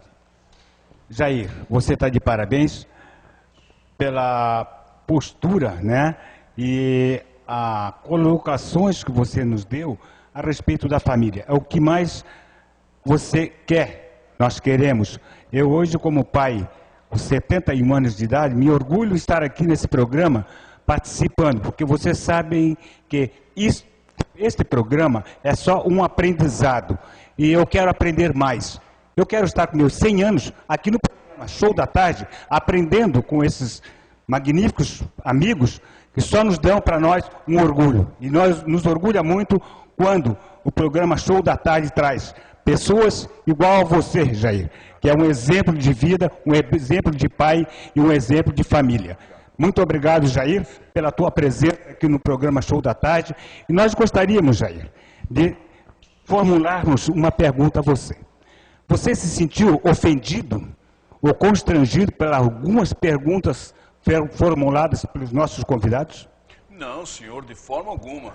Eu acho que todas as perguntas que foram formuladas são perguntas que a gente gostaria de fazer a todo momento, mas a gente não tem oportunidade de fazer. Então eu me sinto muito feliz de poder ter respondido a contento. Às vezes as respostas nem sempre são convincentes, mas é aquilo que eu sinto no meu coração. Jair, por esta postura sua, como cidadão, como pai, como amigo, o programa Show da Tarde está sempre à sua disposição para que você venha mais vezes dar essa explanação às crianças, aos pais que estão às vezes nos assistindo e querem ouvir, né, saber o que é uma família. E você nos exemplificou dizendo que a família é nós, somos a família. Obrigado. É verdade. Ok!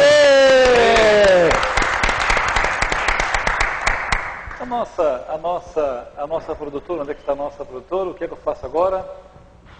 Quem agora? Quem que vai ser quem agora? Horário? Faltam 12 minutos. Então agora, lembrando que de segunda a sexta-feira, o Tadeu Soares apresenta o programa Tadeu Soares no Show, pela Rádio Mais Alegria. Segunda-feira, todas as segundas é do Dr. Orivaldo, todas as terças é da doutora Marli, que vai estrear agora terça-feira. Às quinta-feira essa fera aqui, meu Deus, coisa linda, essa fera. E agora só sobra quarta e sexta. Eu já fiz um monte de convite aí, né? Para aquelas pessoas que estão bem próximas do Tadeu Soares. Estão bem próximos que eu nem consigo me mexer. Mas agora no Show da Tarde, vamos aplaudir ele, Rogério Blum!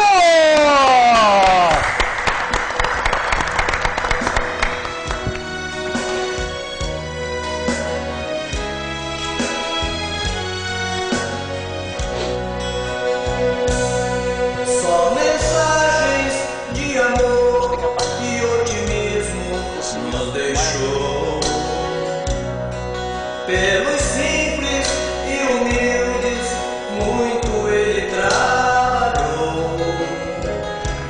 Gente, quanto computadoria paga? Espalhava por onde passou, sempre em nome do Pai, a muitos ele curou.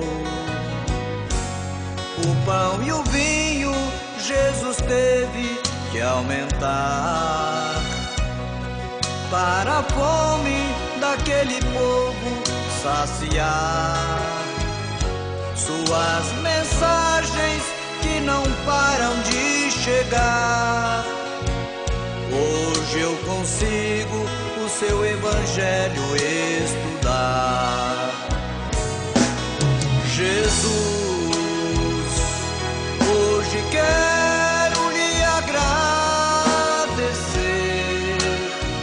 a oportunidade de poder viver, ler teu Evangelho e compreender que és a luz que aos pouquinhos me apareceu. Vou seguindo os ensinamentos teus, que é o caminho para a casa de Deus.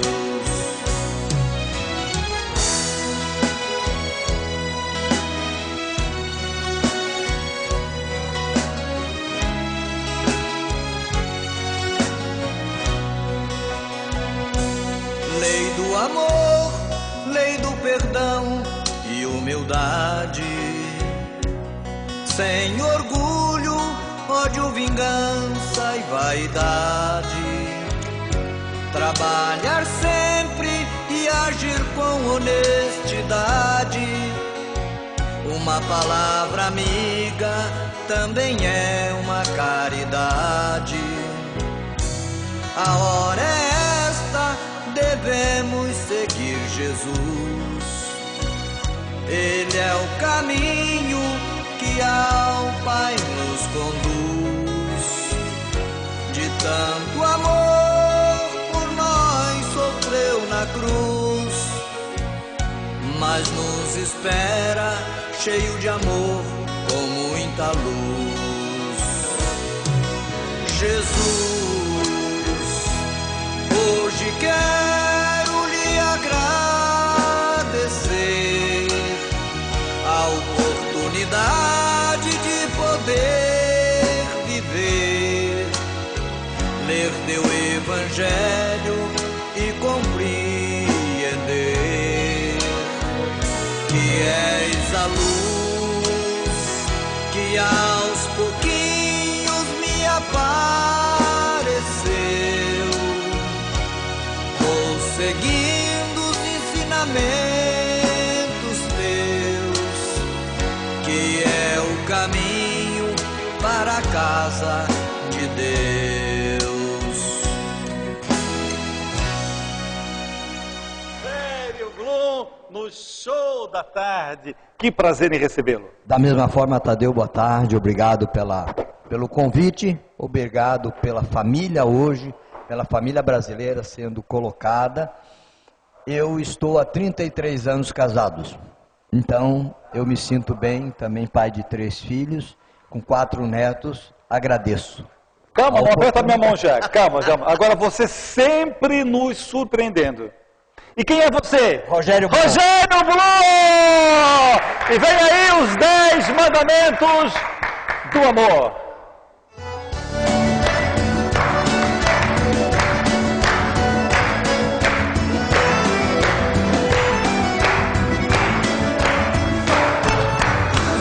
A todos um ótimo final de semana, obrigado por você existir e fique agora com esse renomado Revelação ano de 2015, pastor da borda!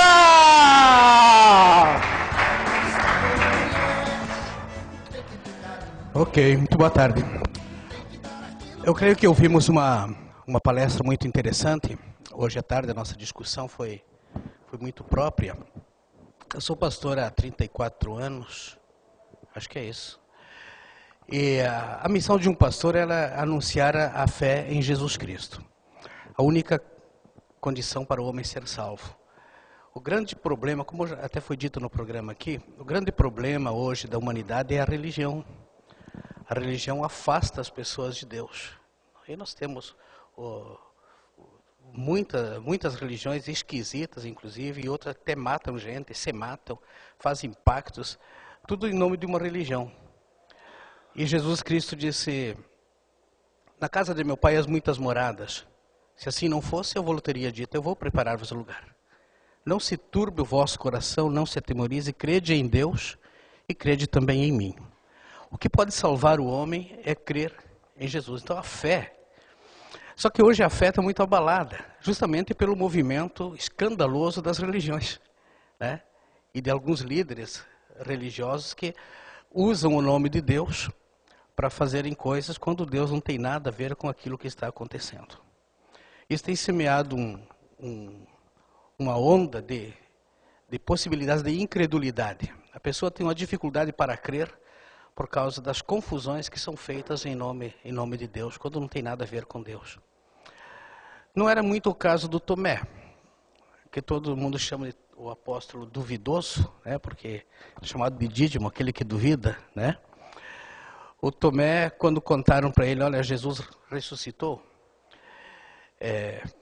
ele não passava pela cabeça dele essa possibilidade, porque morreu, né? Ficamos sozinhos, ficamos abandonados, a gente cria tanto nele, a gente acreditava tanto nele, a gente tinha tanta esperança nele, e agora ele morreu. E eles disseram, mas ele viveu, ele ressuscitou, ele não está mais morto. Eu também disse assim, eu não posso acreditar, isso é uma coisa impossível. Se eu não enxergar, se eu não ver com meus próprios olhos, de modo nenhum eu crerei. Eu preciso ver os cravos nas mãos, a ferida no peito, para eu poder acreditar. E de certa forma ele não estava errado. Não se pode crer em qualquer coisa. Não se pode hoje crer em qualquer mensagem. A gente critica o Tomé, mas o Tomé estava certo. Ele precisava ter o seu próprio encontro, o seu próprio conhecimento de Deus, sua própria experiência com Jesus. E um dia ele se encontrou com Jesus. E daí ele olhou para Jesus, Jesus mostrou, pode ver aqui, pode ver minhas mãos, né, meus pés, veja que sou eu mesmo. Ele disse, Senhor meu e Deus meu. Depois de se encontrar com Jesus, a pessoa realmente pode crer. E daí não importa o que acontece ao redor. Aí pode aparecer escândalo, pode aparecer mentira, pode aparecer filosofias, mas quem teve um encontro real com Jesus, a vida muda e essas coisas não abalam mais a vida dele. Jesus deu, todavia, uma chamadinha nele. Porque viste, creste.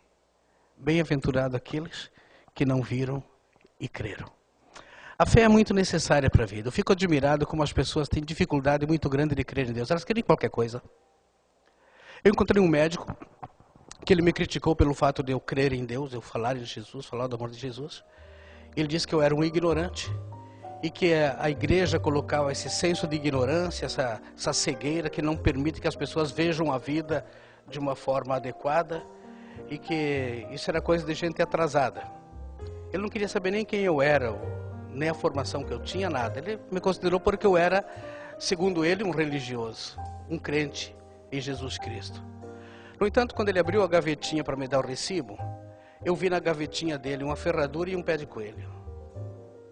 Quer dizer, ele tem uma grande dificuldade de crer em Jesus, mas ele acredita no pé de coelho que vai dar sorte. Acredita na ferradura, né? Mas como diz aquela música, se ferradura desse sorte, burro não puxava na carroça. É, não é? Então, as pessoas creem em qualquer coisa, mas não creem naquele que pode crer. Jesus Cristo é a esperança para os homens. Jesus Cristo é a salvação. Existe uma ansiedade dentro do homem. E todos nós somos confrontados seguidamente com a necessidade de termos fé. Para a salvação é fé em Jesus Cristo, mas nós precisamos ter fé nas pessoas para viver. A esposa precisa ter fé no marido, que ele não vai traí-la. O marido precisa ter fé na esposa. Porque se ele não tiver fé, se não acreditar na esposa, ele não vai ter paz. A vida dele vai ser uma angústia. Então, a fé, ela resolve muitas questões especiais na vida da pessoa. Tem uma historinha que eu acho que é rápida. Quanto tempo que eu tenho aí? Tenho tempo ainda, né? Um certo senhor, ele foi andando e se perdeu numa região meio desértica. Ele estava cansado, com fome, com sede. E ele foi andando, aquele solaço, e de repente ele chegou num lugar assim, tinha uma casinha desabitada. Ele pensou que ele tem uma sombra, vou sentar um pouco. Sentou naquela sombra, olhou e viu uma cisterna. Ele chegou na cisterna e ele começou a bombear a água, não saía nada. Ele ficou muito desanimado e sentou do lado de novo. Quando ele sentou, ele viu uma garrafa cheia d'água. E naquela garrafa tinha um bilhete que estava escrito assim: você precisa derramar o conteúdo todo desta água na cisterna e depois bombear, que vai jorrar água boa. Mas não esqueça, coloque toda a água. Ele estava ali diante de uma necessidade de exercer a fé. O que ele faria? O que você faria, né? Diante dessa situação? Está morrendo de sede e tem uma garrafa de água ali. Tomando aquela água, você teria certeza que ia aguentar mais um pouco. Mas a promessa era que se você colocasse a água na cisterna, ia jorrar muita água.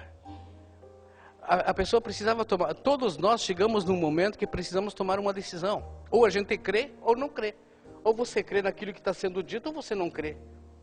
Se ele tomasse, ele andaria mais um pouco. Mas se ele colocasse a água ali e não saísse nada?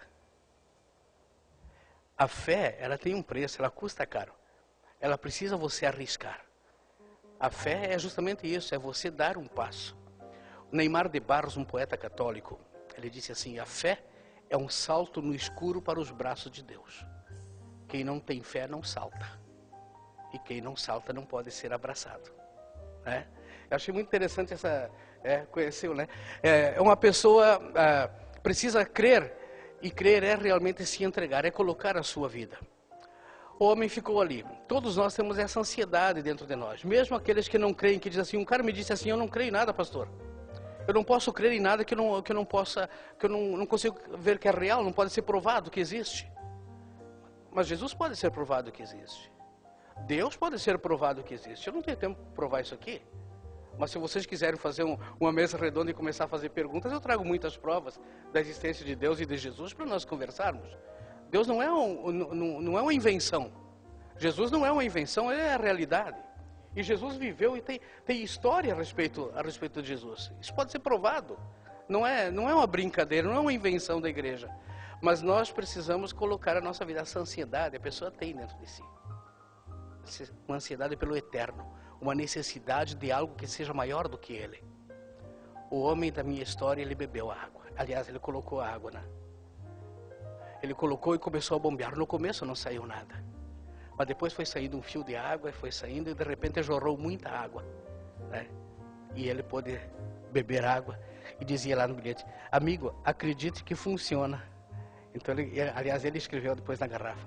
Faça isso que realmente funciona, porque a incredulidade é uma coisa muito grande. E ele deixou a garrafa cheia. Nós podemos nos esforçar. O nosso esforço não resolve a nossa ansiedade. Mas quando Jesus, que é a fonte da água da vida, ele faz jorrar água, vida para a vida eterna. Que Deus abençoe a todos. Eu sou o pastor Taborda, Igreja Batista Independente, Avenida das Torres. Você é bem-vindo lá todo domingo às 19 horas.